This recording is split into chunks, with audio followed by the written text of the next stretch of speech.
ಜಿಲ್ಲಾಡಳಿತ, ಜಿಲ್ಲಾ ಪಂಚಾಯತ್, ಶಾಲಾ ಶಿಕ್ಷಣ ಇಲಾಖೆ ಸಹಯೋಗದಲ್ಲಿ ಹಾಸನದಲ್ಲಿಂದು ಹಮ್ಮಿಕೊಂಡಿದ್ದ ಎಸ್ಎಸ್ಎಲ್ಸಿ ಹಾಗೂ ದ್ವಿತೀಯ ಪಿಯುಸಿ ಪರೀಕ್ಷೆಯಲ್ಲಿ ಅತ್ಯುತ್ತಮ ಸಾಧನೆ ಮಾಡಿದ ವಿದ್ಯಾರ್ಥಿಗಳು ಮತ್ತು ಶಾಲೆಗಳಿಗೆ ಹಾಸನದ ಹೆಮ್ಮೆ ಅಭಿನಂದನಾ ಸಮಾರಂಭ ಹಮ್ಮಿಕೊಳ್ಳಲಾಗಿತ್ತು.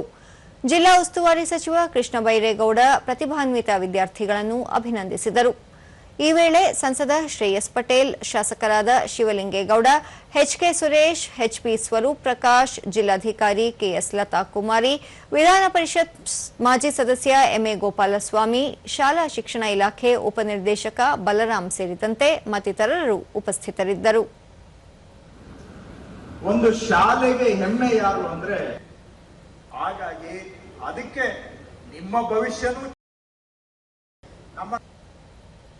ಬಳಿಕ ಕೃಷ್ಣ ಬೈರೇಗೌಡ ಮಕ್ಕಳ ಸಾಧನೆಯಲ್ಲಿ ತಂದೆ ತಾಯಿಗಳ ಪಾತ್ರ ಹಿರಿದು ವಿದ್ಯಾರ್ಥಿಗಳ ಜೊತೆಗೆ ಈ ಸನ್ಮಾನ ಪೋಷಕರು, ಶಾಲೆಗಳು ಮತ್ತು ಶಿಕ್ಷಕರಿಗೂ ಸಲ್ಲಬೇಕು.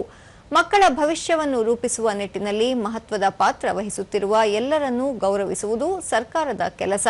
ಇದರಿಂದ ಇನ್ನಷ್ಟು ವಿದ್ಯಾರ್ಥಿಗಳಿಗೆ ಪ್ರೋತ್ಸಾಹ ಸಿಗಲಿದೆ ಎಂದರು.